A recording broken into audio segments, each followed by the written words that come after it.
हमारे देश में करवा चौथ का जो व्रत है वो बड़े ही धूमधाम के साथ सुहागिन महिलाएं अपने पति की लंबी उम्र के लिए एक त्योहार की तरह सेलिब्रेट करती हैं।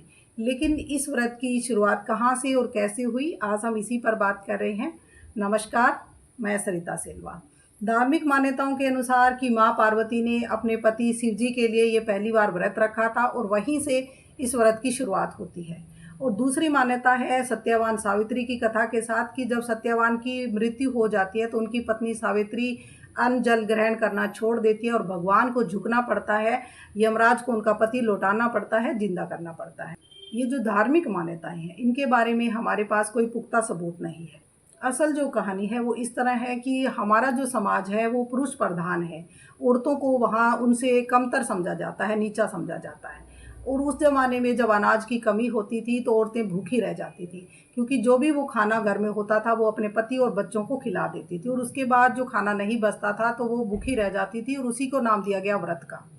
वहीं से व्रत की शुरुआत होती है और यही बात धीरे धीरे मान्यता के तौर पर पूरे समाज में फैलती है और ये व्रत रखे जाने लगे।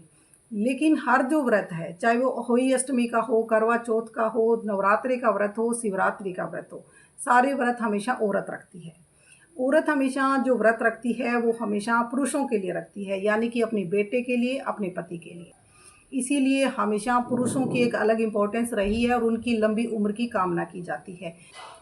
इस तरह से शुरुआत होती है व्रत की और हम इन्हें ब्लाइंडली फॉलो करते हैं, बिना सोचे समझे, बिना सवाल उठाए, क्योंकि हमें लगता है कि हमारी जो धार्मिक मान्यताएं हैं अगर हम उन पर सवाल उठाएंगे तो हमारी आस्था को ठेस पहुंचती है।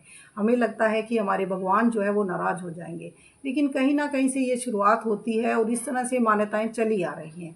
लेकिन मेरा मकसद आपकी धार्मिक आस्था को ठेस पहुंचाना नहीं है। लेकिन एक मिनट के लिए ही सही आप रुक कर ज़रूर सोचिए कि आखिर सारे व्रत औरतें ही क्यों रखती है और पुरुषों के लिए ही क्यों रखे जाते हैं। आखिर क्यों एक पति अपनी पत्नी के लिए लंबी उम्र की कामना नहीं करता, व्रत नहीं रखता? वो इसीलिए क्योंकि जो औरतें हैं उनकी लाइफ को इतनी इंपॉर्टेंस कभी नहीं दी गई कि उनके लिए कोई कामना करे। ना उनकी पैदा होने के लिए कोई व्रत रखा जाता है कि मुझे पुत्र प्राप्ति के लिए अहोई अष्टमी का व्रत नहीं रखा जाता। ये पुत्र की प्राप्ति के लिए, पुत्र की लंबी आयु के लिए रखा जाता है। इसीलिए क्योंकि औरतों को हमेशा एक नीचे दर्जे की नागरिक माना गया है, उनको हमेशा दबाया गया है।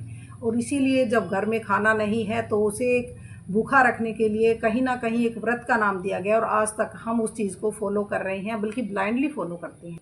अगर आपको मेरी बातों से बुरा लगा तो मैं माफ़ी मांगना चाहूँगी। मेरा मकसद आपकी आस्था को ठेस पहुँचाना नहीं है, बल्कि मैं चाहती हूँ कि आप एक मिनट के लिए सही रुक कर इस बात पर गौर करें कि क्यों आखिर महिलाएं ही व्रत करती हैं, करती रही हैं और अभी तक कर रही हैं।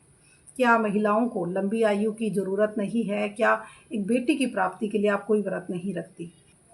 इस तरह की जो बातें हैं जो हमें सिखाई गई है, हम सवाल नहीं उठा सकते, क्यों जब हम सवाल उठाते हैं तो हो सकता है कि आप में से बहुत सारे ऐसे लोग होंगे जो मुझसे नाराज़ हो जाएंगे कि आप मुझसे सहमत है या असहमत है। ये आप मुझे कमेंट्स में बता सकते हैं और अगर आपको लगता है कि ये वीडियो किसी के काम का हो सकता है तो इसे शेयर करिए, मेरे चैनल को सब्सक्राइब करिए और मिलते हैं नेक्स्ट वीडियो में। तब तक के लिए बाय एंड टेक केयर।